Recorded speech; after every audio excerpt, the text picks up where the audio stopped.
All right, so we're going to talk about first order logic. I have slides for chapter 8. As far as chapter 9, I'm pretty happy with the ones that Dr. Mitra has for those. So I'm just going to go through chapter 8 on these slides. These slides will be available for download, obviously. I actually already posted them in the Discord if you want to follow along. And then, of course, I've tried to make everything as accurate as possible. All sources are in the description of the slides. So, first order logic essentially is just an expansion on propositional logic, right? Because propositional logic, the symbols that we're restricted to can only be booleans. The only relationships we can have between the different objects in propositional logic is just logical connectives. So when we're talking about representing objects, we can propositionalize first order logic. Like when we express objects and relations, we can bring it down to Boolean level because, it's like, am I your brother? That's a true or false binary thing or predicate. So obviously we can translate from first order logic or real world logic down to propositional logic. It's just going to take some work. So that's basically what first order logic is, setting up a structure to where we can talk about, I have this object, it has this relation, it has these attributes, and we can also expand to functions. So when we're talking about first order logic, we can represent people, houses, more abstract concepts like theories. We can talk about familial relationships. We can use functions like in programming languages.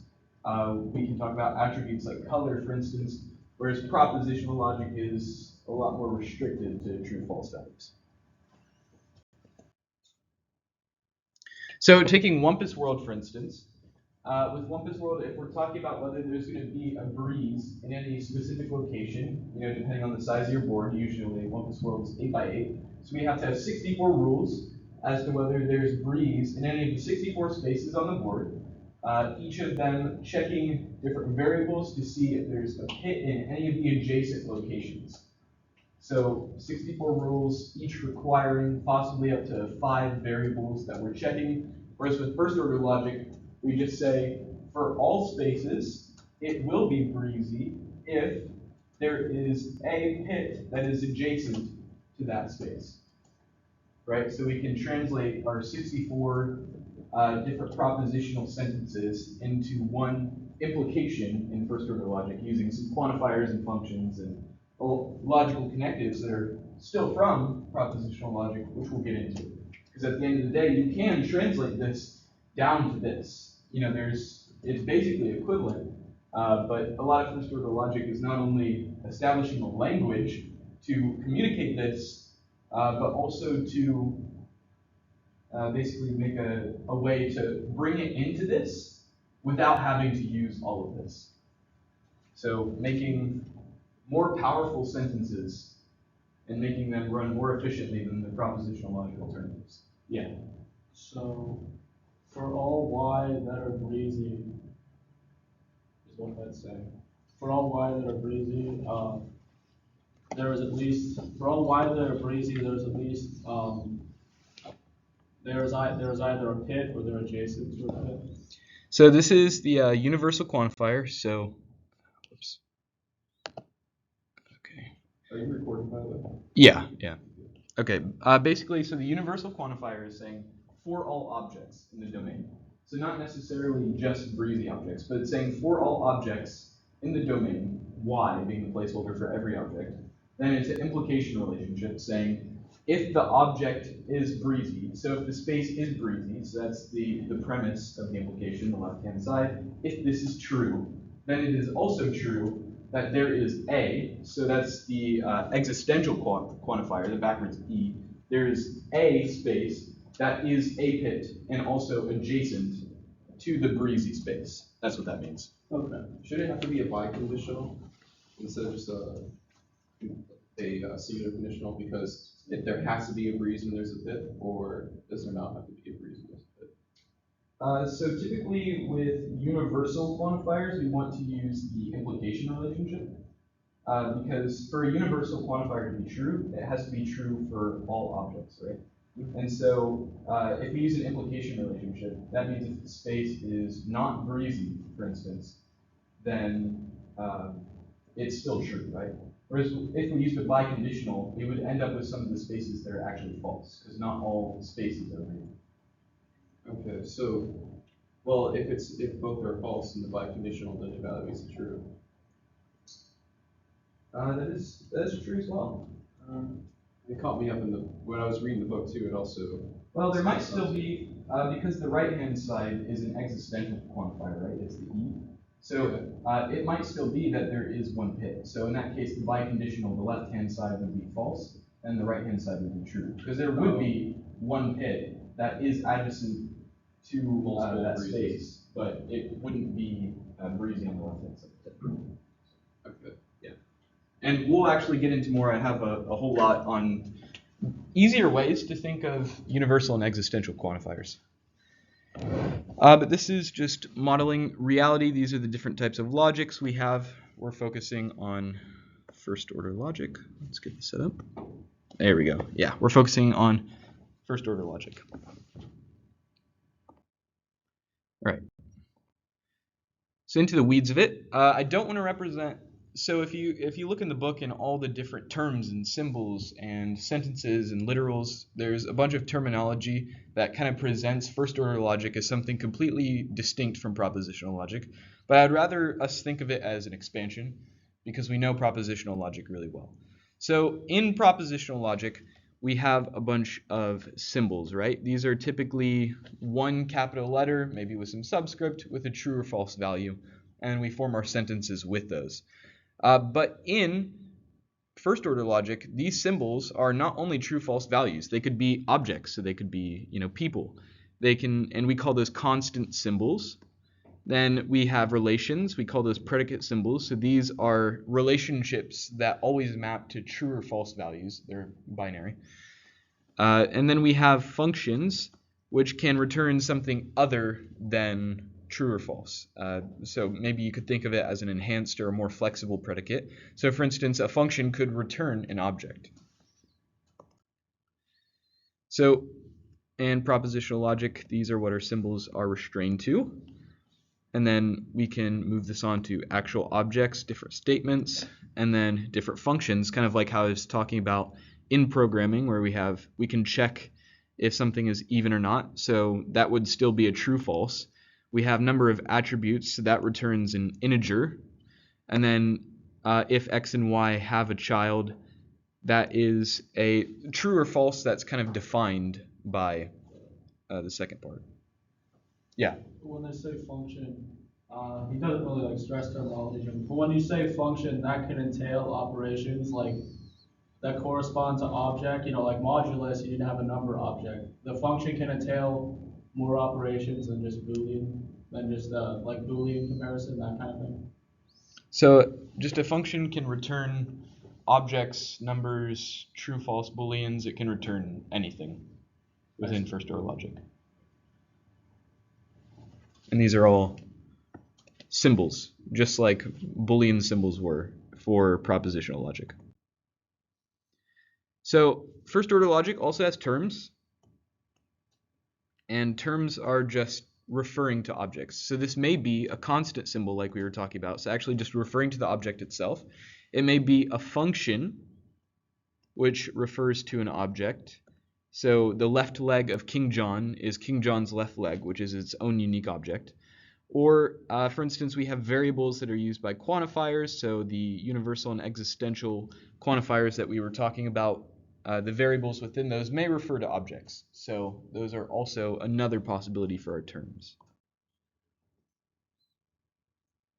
And then, again, just like propositional logic, we do have sentences, and those break down into either atomic or complex, because we have a lot more things that we're working with now. The definition has changed slightly.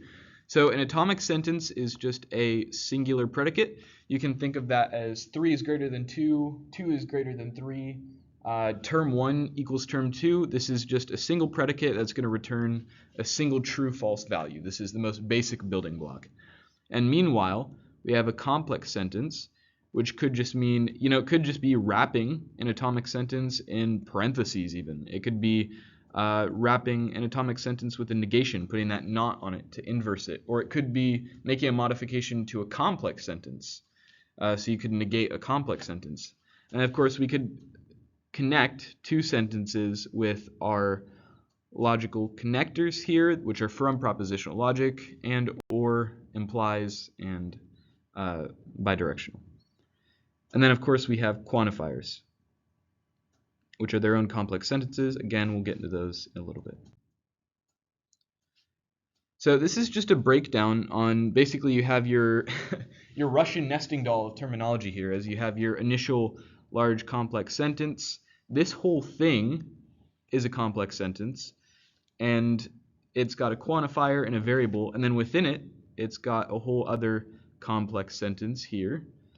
And then when you break that down, you have an atomic sentence, because this is just a single predicate, true or false, whether it's breezy or not.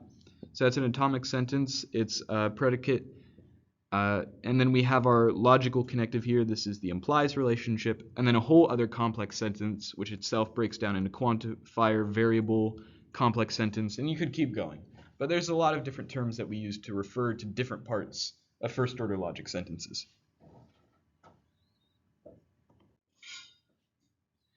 Okay, so in regards to truth, sentences are true with respect to a model and an interpretation. So a model contains more than one object. These are the domain elements, and we have relations between them. Again, our models are going to have objects like people, places, things. And an atomic sentence, so this is our predicate, simple predicate, true or false, is true if and only if the objects referred to by those terms are in the relation referred to by the predicate. So, more simply, if we have, I think it's on this next slide, yeah.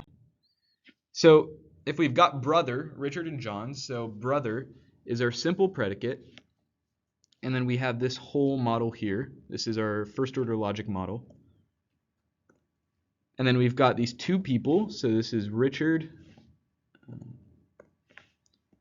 We've got Richard here, and then we've got John. Okay, so these are their own independent first-order logic objects, and then there's a relationship between them right here that they're brothers. Then this predicate, brother, Richard, John, is checking if those two have the relationship with each other, and in this model, that's true. So that's our definition for truth. Yeah. So in the book I was reading, it said that mother, for example, is a function instead of a relationship. So what's the difference between a relationship and a function? So relationship. Because mother technically should be a relationship, or is it supposed to be a function like this? So relationship is an attribute of an object in first order logic. So mother is different, right? Because the actual definition of mother in first order logic is that, so it's for all x, mother of x implies that female of x, and for all y, or for any y, that x is a mother of y, or a parent of y, rather. So mother is not just the simple predicate. Like, there's no relationship between two objects that says that x is the mother of y. There's x is a female, x is a parent of y. And based off of those two, we bring those together and conclude that x is the mother of y. But it's not a relationship. It's something we infer from a relationship and an attribute. So a function is just a bunch of relationships put together? Yeah, so a function is anything that returns something. So that can be a true-false value. That could be, whether these two are related as brothers. It could be, function can return a lot of things. It can do a lot of things. It can work with objects, work with integers, stuff like that. Yeah. So relationship seems to just be like some kind of binary predicate, but can the relationship be more than can return more than true or false? Like, what makes a relationship different from just like a binary predicate? Well, it's kind of, so like as an attribute of the object, Richard is the brother of John, and I mean this is a predicate. It's returning either true or false. So this could be an atomic sentence. It is, yeah, I mean, it's a binary predicate, for sure. Okay, so that could. Yeah, and there's a lot of overlap between these terms as well, right? Do you think- You know, with function and Have predicate. they like ever hinted at for like quiz on terminology? It's less, I don't know if he's the type to quiz on that. It's more so that we have consistent language to talk about everything else within first order logic. Yeah. Like thinking back to the search test, you know, it's a little different because a lot more of predicate logic and first order logic is terminology, right? Like the whole chapter 8 is basically just terminology. We don't really get into application until chapter 9. So with this test, I wouldn't be shocked if there was more by way of quizzing terminology. But Dr. Mitra also, I'm not sure how much emphasis he places on terminology, like how much importance he places on it. Because some of the slides have more simplified terminology. So with his previous test, it seems like he might be just more more focused on functional questions, you know, running through what does this relationship mean. Yeah. And I also have throughout the slides, there's a couple of things in class that he mentioned as exam questions. So I can't remember those off the top of my head, but we'll also see from there. All right. So the basic problem with first order logic, the reason why when we're bringing it down to predicate logic that we have to do a bunch of operations to make sure that we're not, basically to avoid putting it into actual predicate logic like the 64 Wumpus rules, right? Like we don't want that because in first order logic you can have a ton of objects and a ton of relationships between those objects and a bunch of symbols and a bunch of predicates and things like that. So basically you end up with a O of horrific exponential for basically every operation you do, just 5-way nested for loops, you know, anywhere up to infinity actual things that we're looping through. So computing entailment by enumerating through our models, so kind of like the inference by enumeration table that we went in class for prepositional logic, that's not going to fly here. There's just too much. We can't afford to loop through everything. So we're going to have to come up with some smarter ways of doing that. So now we're going to get into quantifiers, right? So I want to, from the outset, kind of clarify the difference between universal and existential quantifiers. So if we're looking at our universal quantifier here, right? You can think of the sentence as a net that is attempting to capture all of the objects in the domain, right? So for a quantifier, for a universal quantifier to be true, it has to be universally true across all possible objects. And that's why we're using that implication relationship, because we need to make sure whether that premise is false, then it needs to be true, because there's going to be some objects that aren't mothers or aren't parents. And then if it is true, obviously, then we have the condition there. However, existential quantifiers are very different by nature. Existential quantifiers, we're really expecting very few of the actual objects to qualify for our existential quantifier. We're picking something out. We're saying, okay, out of all of these things that could be true for this sentence, many of them are going to be false, and we're picking out one that is true. We're saying there is at least one that qualifies for this sentence. There's at least one Buzz Lightyear that is going to be picked by the claw. And so that's why we're using that and relationship, because we don't necessarily, it's not like a condition, we don't have a premise and then a conclusion. We're just looking for a object that matches all of our criteria. Okay, so for universal qualifiers, right, we have the statement that everyone at Berkeley is smart, for instance, right? So this is a rule that needs to apply for every single object in our domain. That if you're at Berkeley, then you're smart. And already you can see that implication relationship. You can see the condition kicking in just by the way that you say it. But in regards to syntax, we just have our upside down A. We have the variables that it's going to apply for. You might need as many of these as you need to construct a proper sentence. And this is going to be your condition that is true. So when we're talking about this quantifier, we just say it as for all, because for all this is going to be true. So this sentence is true in a model M if and only if the sentence is true with X being each possible object in the model. So that's why we have this implication relationship here, and then we have our and here, because the implication needs to be true for every object in the model. So we have our propositional logic, say we had 50 objects, then this propositional logic here is going to have to be 60 individual clauses that are conjoined. Meanwhile, with first order logic, we just have our quantifier saying, hey, this is a for all. We have our variable just as a demonstration, and then we have the actual sentence. If, the premise of the implication, if you're at Berkeley, then you are smart. So that's basically CNN form, right? Because if you were to convert that implicitness, this is basically just be CNN form. That's correct. Yeah, if you reduce those implications, you would get, let me do this here. So then you would get not at, say, John, and then Berkeley. So you get not John at Berkeley or smart John.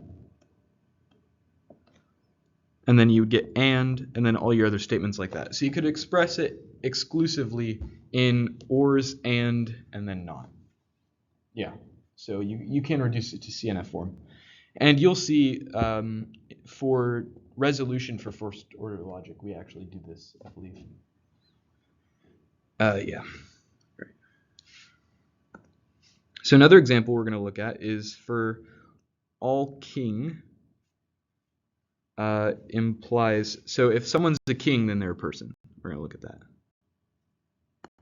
Okay. So why would we use implies instead of and for all? Or for all, universal qualifier. Yeah. Okay.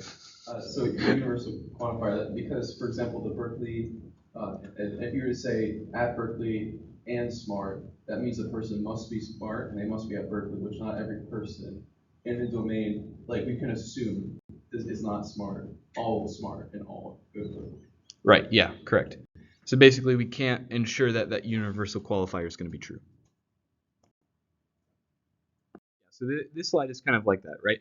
So let's say we have our and here, right? So and this is something that he said is going to be on the exam. So for all, this is our sentence, right, that we're testing. We're saying for all x, if they're a king, then they're a person. And this is examining, okay, if this is an and relationship or if this is an implies relationship, then what's the result? So we have our different x values here. These are all of our objects in our domain. This is the relationship in English if you want to take a look at that later. But if we're using the and, then we see there's only one case that it's going to be true, which means that the universal qualifier is not true because it's not true in all cases. It's only true in one case out of 5. And then if we look at this implication result, then we see that the universal qualifier is universally true. Because if it's false, we disregard that result. If they're not a king, then we don't care. We don't know if they're a person. But because King John here, we see he is a king, and he is also a person, so it is true, making it true in all cases. Now, if we had someone who was not a king, let's say we had an alien or a lizard person president like Mark Zuckerberg or something, and then we have they are a king, but they're not a person, then it would be true implies false equals false, and then the universal qualifier would be false. So basically, what the universal qualifier is doing is saying, or what the implication relationship doing here, what this arrow is doing is saying, hey, if someone doesn't fit the bill, then we don't care. But if someone does meet the premise, if they do meet the condition, then we can absolutely 100% say that this attribute about them is true. If someone is a king, they are absolutely a person, no question. Any questions on that? Yeah, okay. All right.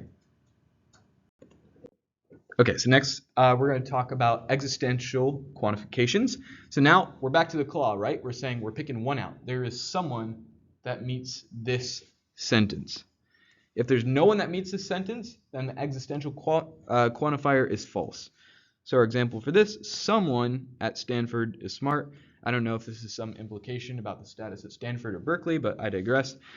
So for our existential quantifier, same sort of syntax structure, nothing wild there. When we're saying it, we say there exists a, or for some, so just implicating someone meets this qualification. P is true in a model M if P is true with X being some possible object in the model. And then again, we can represent this in propositional logic. We're using or here instead of and. So for the universal qualifier, it had to be an and here because it was for every object in the model. But here we're just using or because we're looking for one. But as a trade-off there, the relationship inside the clauses is and. This is DNF, disjunctive normal form. You might have seen that in applied discrete math. So this is a bunch of clauses that are joined by and then those clauses are connected by or.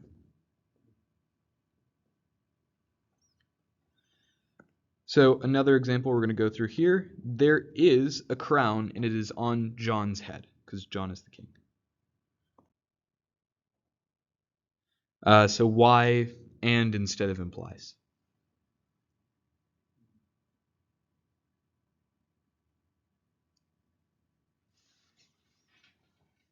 So does anyone know why we might use and if you want something to be universal, but if you know that condition, like it has both sides has to be true.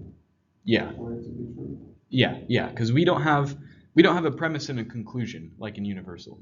Because with universal quantifiers, we can't really expect that there's going to be some predicate that's true for everything, right? I mean that would be a valid sentence, but in that case, the universal quantifier is not telling us anything. So when we're using the existential quantifier, we're saying there's an object for which all of these list of attributes is true, and so we don't have to worry about a premise and conclusion. There's no condition. The only reason a condition is necessary on an existential qualifier is because we're hitting everything in the domain, but for existential quantifier, we're just trying to hit something. So back to our table.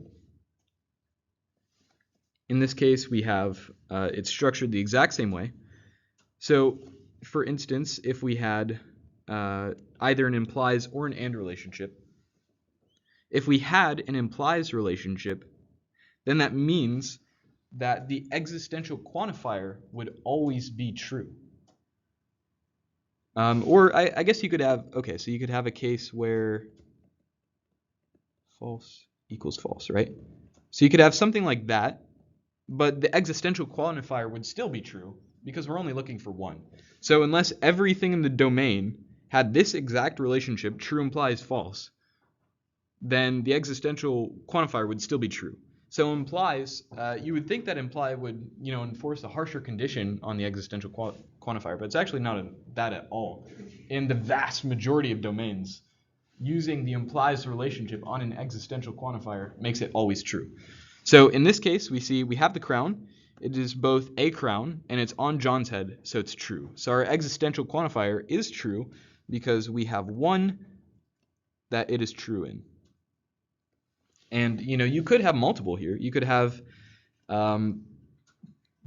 another object that is also a crown and on John's head. For some reason, you have an undercrown. Then in that case, the existential quantifier would still be true. We're just saying there's at least one. Any questions on that? Okay.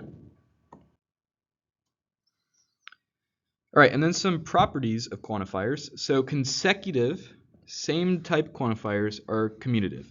So we can switch this order around if we have for all x, for all y. You could do for all y, for all x. And then we use that notation here of x comma y to indicate that we have multiple variables that this applies for, and you could, of course, extend that if you wanted to, Z, A, B, whatever. Same goes for our existential quantifier.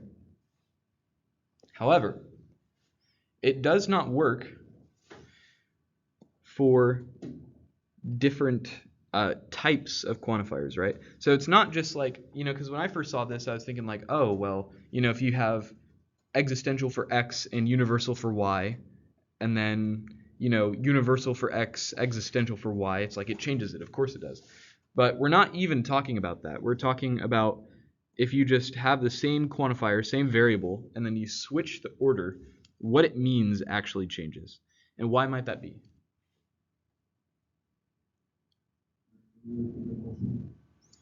So why is it that when we switch the order of these quantifiers that the meaning changes?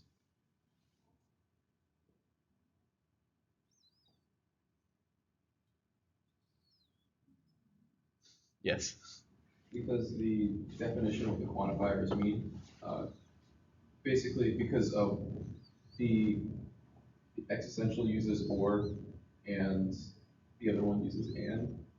The universal quantifier uses and. So like below in the bottom two bullet points shows an example of how you just can't swap them around because it changes the meaning.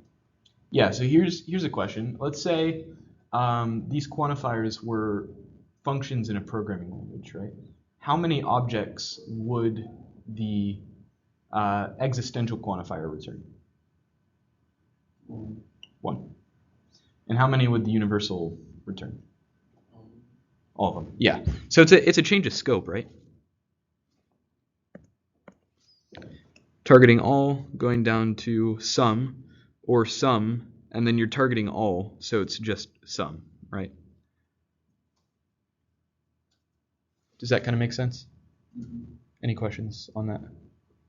Or anything else there? Okay.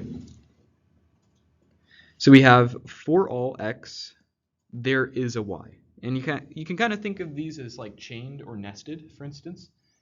It's also important to note, this comes up in the book. They don't. It's not really in the slides.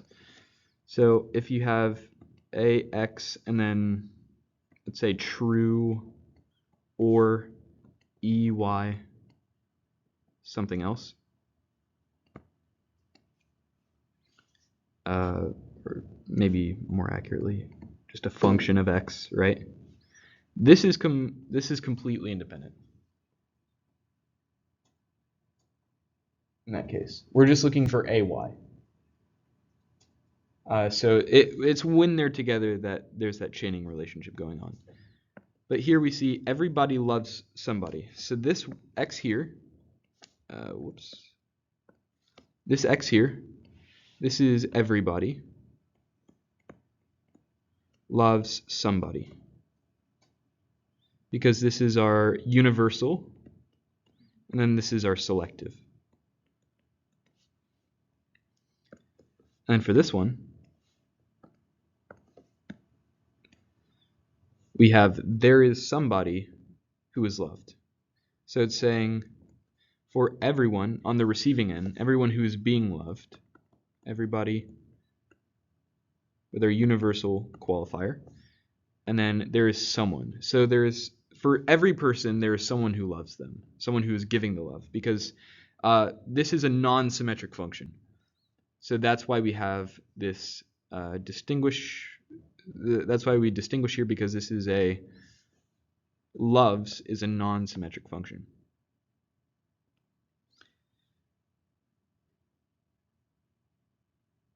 All right.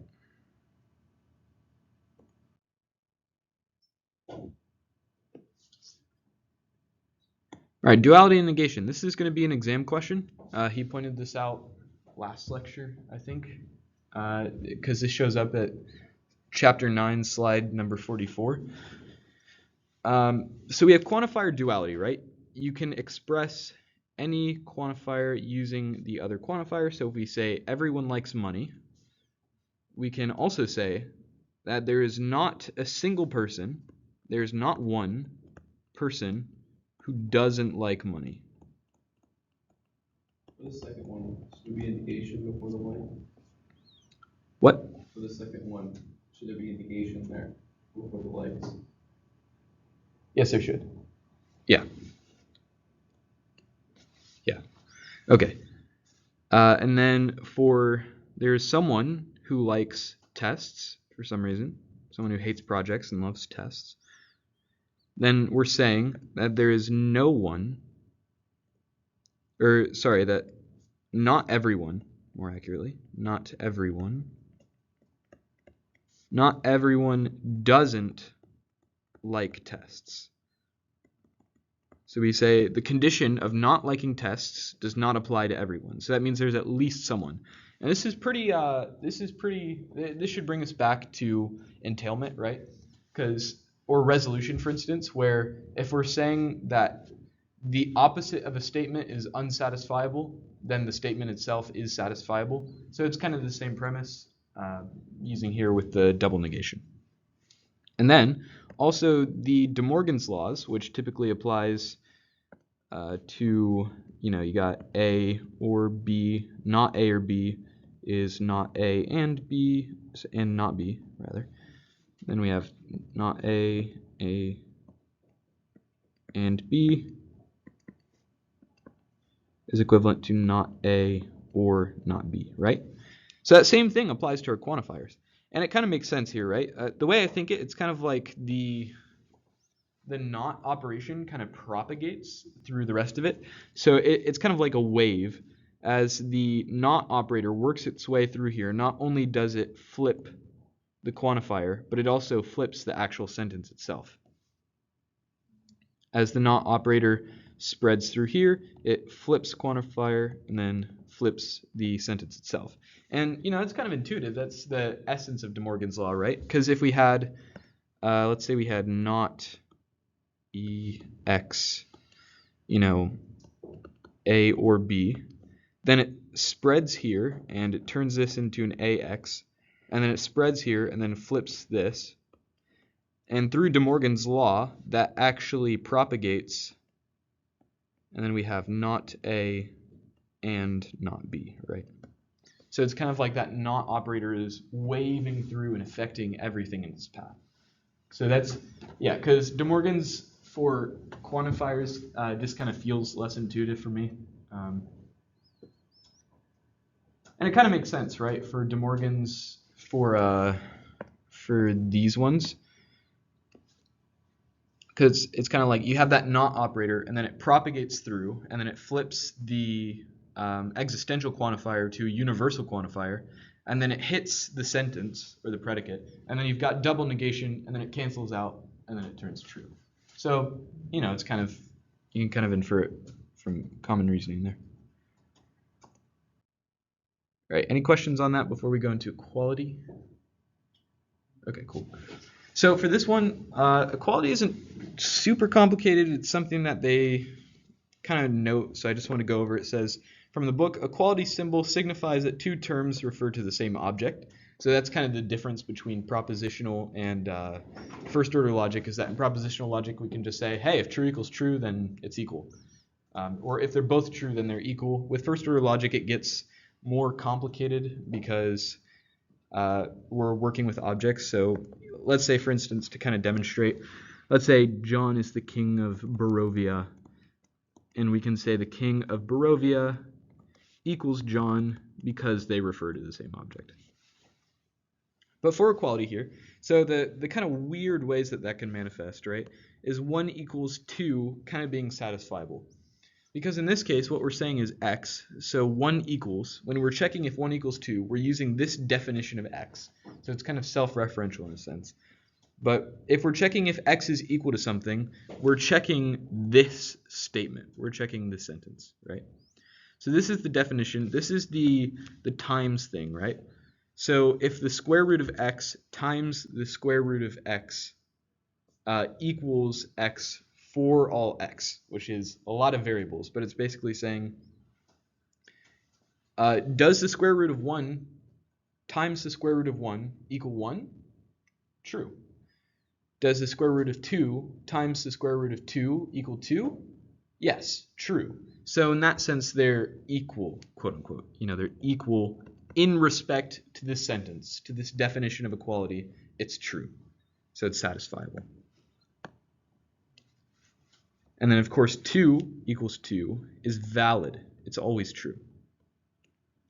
Because this definition of equality can't conflict itself, right? 2 is always going to be 2.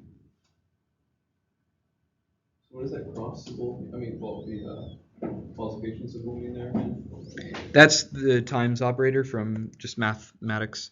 So what we're saying here, if we're evaluating this on 2, we're saying 2. Okay, don't just write the times symbol then. That's the time symbol. And I guess times is a function. yeah, so in this case, that's what it is. This is a function in that case, because we're saying, x, if we wanted to do this in a programming sense, if we were programming the times operation from start, we would say x of y and z equals, sum equals 0 for int I equals 0, I is less than y plus plus, then sum plus equals z. So what this operation is doing is, basically that whole bullet point is doing very fundamental things. It's defining, it's using the times function, and it's defining the very meaning of equality. Yeah. So this equality is very kind of relative, but so you're saying a given interpretation is a set of sentences, and when these sentences achieve the same result for any 2 objects every single time, that means they are effectively the same object. Yeah. Okay. So that's our given interpretation. It's our context. It's our rules for how 2 objects would be equal. And so if you see equality, that's a general thing. It's equal. If they say equality in first order logic, it implies equal in the sense that the sentences where they are the arguments always return the same thing. It's meaning that under the interpretation of the given problem, so like the knowledge base, Okay. that they behave the same in every single predicate or every single function, right? So for instance, like, with mother, parent, sibling, it's saying that those 2 variables or objects behave the same. So this is a very simple thing, where basically the only rule that we have in reality is for all variables, square root times square root equals x, right? In a normal domain, like the King John or Richard one, like that wouldn't fly because we have a bunch of other predicates and not all the objects are the same. But in this, we literally have 2 constant symbols, 1 function, 1 universal quantifier, and 1 binary predicate, and that defines the entire universe. So it's pretty simple to do that. But those, just the general term, would you call those sentences in the knowledge base, propositions in the knowledge base? For the definition for what? Well, like, for all x, square root of x times square root of x equals x. If that's in a knowledge base, do you call that a sentence? Do you call that a preposition? That's a sentence and a binary predicate, and also a complex sentence. Okay. But yeah, you can say sentences in a knowledge base, and that's like what the proper term. Yeah. Okay. When we're referring to knowledge base, we're talking about sentences. But like I said, obviously there's some overlap here, right? Because when we're running resolution, we're expressing a knowledge base as a set of clauses in conjunctive normal form. So as we switch between knowledge base and propositional logic and first order logic language, even if we're referring to the same thing, we might refer by different terms.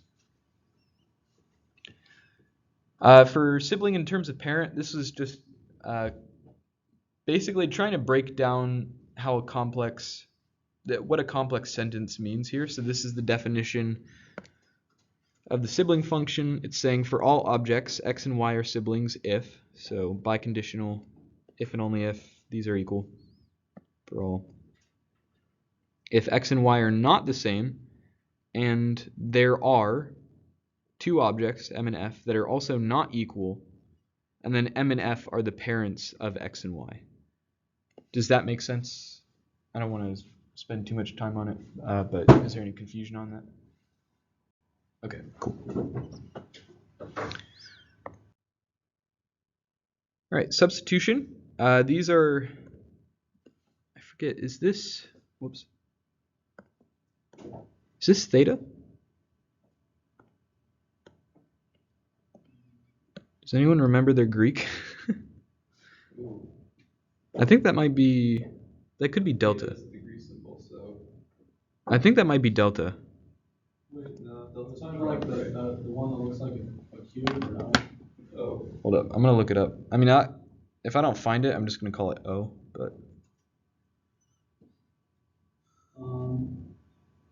That's sigma. sigma. Okay, cool. I thought sigma was That's capital sigma. This sigma is the small one. Yeah, because they have uppercase in them. And the Greeks invented lowercase. All right, so substitutions, these are also called binding lists, allow us to replace variables with values. So basically, if we have a sentence here that we can plug things into if it has variables, then a substitution is saying these are the objects that we're going to use to plug into the variables. So we have a sentence here, smarter, with the parameters x and y, and this is probably a predicate saying x is smarter than y, true or false. So that's our sentence. Then we have our substitution, sigma here. And then it's saying we're gonna plug Hillary into x. That's what that x slash means. We're gonna plug Hillary into x, and then Bill into y. So y slash Bill, all in this bracketed set, kind of like how you would type an array or something like that. So it's saying this is our mapping from the variables to the thing that we're gonna plug in. And then when we do, this is basically you could think of it as multiplication. S times sigma equals smarter, Hillary, or Bill. And obviously you can see as your substitution changes, whether this is going to be true or false changes. And that's going to be a key to unification and existential instantiation and universal instantiation. And then also I think this is ask vars instead of just regular ask. Ask vars. KBS. So returning back to the knowledge base analogy, if we ask a knowledge base for using S as a parameter, we're basically saying, give me all the answers where S is true in the knowledge base, right? So it'll return a certain number of substitutions that satisfy the sentence that we pass in. And we have right. So this is ask. And then I go into ask vars here. So ask vars, KB, person X. So the KB is going to search through itself and find all of the people, which is just all of the objects that satisfy the person predicate. And it's going to return them as substitutions, saying if you plug John in as X, person will return true. If you plug Richard in as X, person is going to return true. And so these are the objects that are applicable to the given sentence. Yeah. So in general, unless you go into like optimization, which was chapter 9, if you were to do this by doing this by numeration, it's 2 to the power of inputs, and then you have to do that for all sentences in a knowledge base, right? 2 to the power of the inputs. Yeah, so you would loop through all of your objects and check if that attribute. So this is getting into the implementation level, so it kind of depends on how your KB is structured. Yeah, okay, so like if you have a sentence with 3 inputs, you have 8 combinations, all false, false, false, true, false, true, false. Yeah. And then in the simplest implementation, you would have to go 2 to the power of inputs, and then for all sentences in the knowledge base, in order to see if a substitution is true, or if a sentence and a substitution is true, right? I think the actual time complexity just depends on how it's structured. But you're at least, I mean, because you could have this in your knowledge base, right? You could have, like person John in your knowledge base, meaning that person John is true, and you'd have person Richard. And so in that case, maybe you'd be looping through all of the sentences. But then maybe in whatever your structure is, like if you're storing the objects in a certain way and you have John, and then it's like person is an attribute of John, then in that case you're looping through all of the objects and then looping through all of the attributes of the objects. Or maybe you're doing both, even worse. And then of course this gets far more complicated, if you had, let's say you had sibling x and y, then you're probably boosting it even more, and as you add more parameters it just gets exponentially more complex. But yeah, I think it would be exponential complexity. So yeah, I mean, if you're just enumerating all the inputs of the exponential complexity, does it give any? I mean, if when we look at the chapter 9 slides, we'll see cases where you're evaluating if one sentence is in a knowledge base, and then you do have to go through every other sentence. Like bare minimum, you do have to do an operation on every other sentence to check if that's true in the knowledge base. Yeah, so like with inference by enumeration, the complexity is 2 to the number of variables. And so, because that's either true or false in so many variables. Okay. And then, so I guess it would be the number of objects per variable to the power of variables.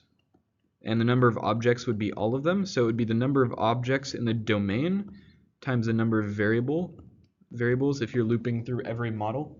So it's like horrifically exponential, basically. Because now for a variable, you're not just plugging in true or false. You could plug in John or Richard or the crown or John's left leg or John's right leg. Yeah, because not objects meaning number of possible values for each variable. Yeah, for each assignment. Yeah, so in this case it would be, there's like 5 objects with one variable, which is x. So that's not that bad. You're just looping through and seeing if John is a person, if Richard's a person, if John's left leg is a person. But then inside of each of those objects that you're checking, you're having to check their attributes, or you're having to check their sentence. So even this complexity, that doesn't show all the things that you have to check, because for each one of these runs, you might also have to check a number of sentences or a number of attributes. And that goes back to that like 5 nested for loop slide I was talking about, where the efficiency is just terrible. Okay. Just awful. Yeah, so there's smarter ways to check this rather than just doing a for loop. And these are just a couple of the different ways that you can represent relationships with first order logic.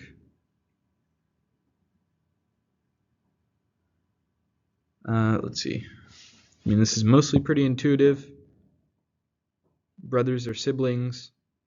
The definition of symmetry, basically saying plugging x and y into the function is the same as plugging y and x into the function. So then you'd also probably have some other definition of sibling here.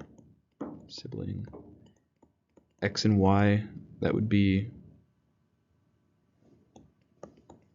something else here, kind of like for mother. This is the actual definition of mother, but you could also probably just say mother xy is the same as mother yx, right?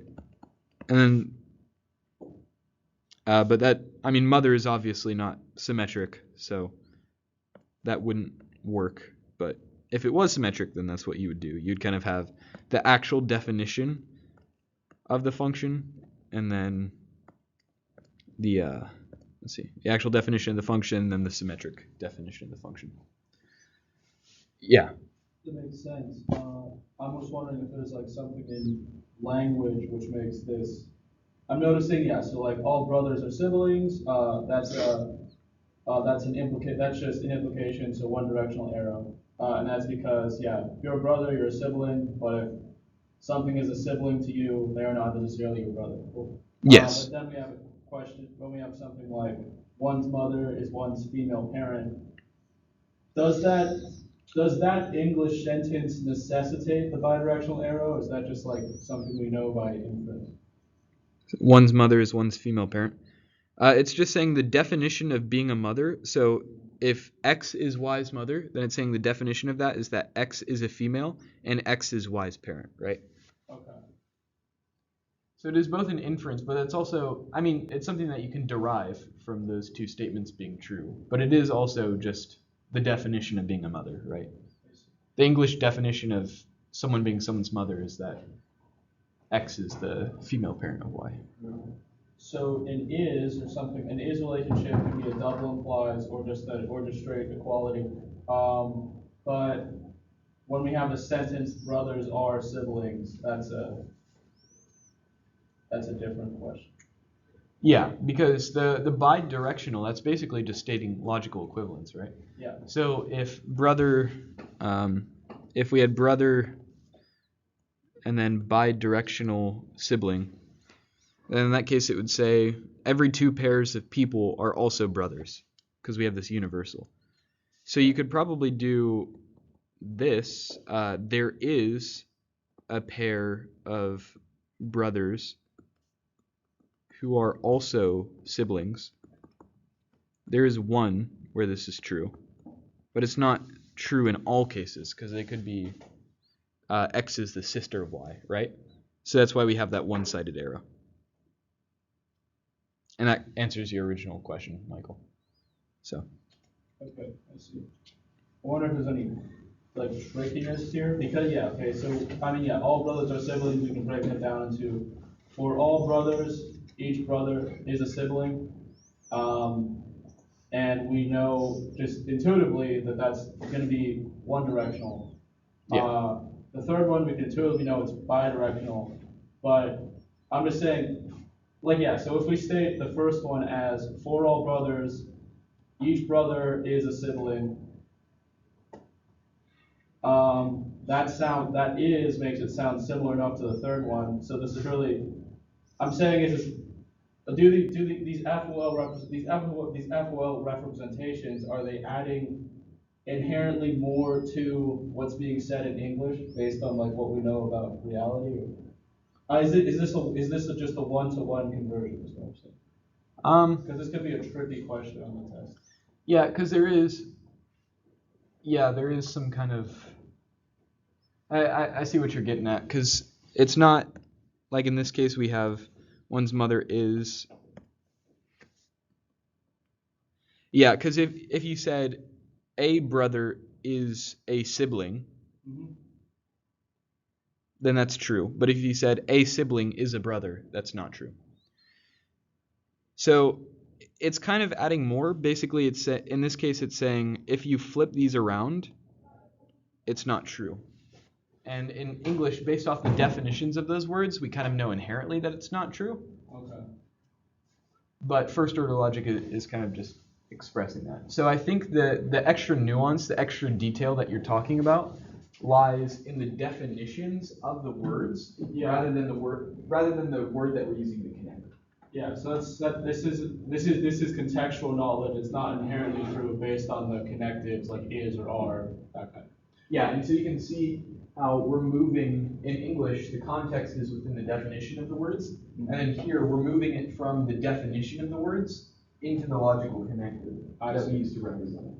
Okay. That's a good point. I didn't even think about that. But that's a good way. Yeah, that's a good way to think about it. Like if you can switch them and it still makes sense, then you use your bidirectional. But if you can't, then it's a one-way, it's an implication. Yeah, that's a good way to think about it. Right, any other questions on that? So that is chapter 8. Beyond that, I'm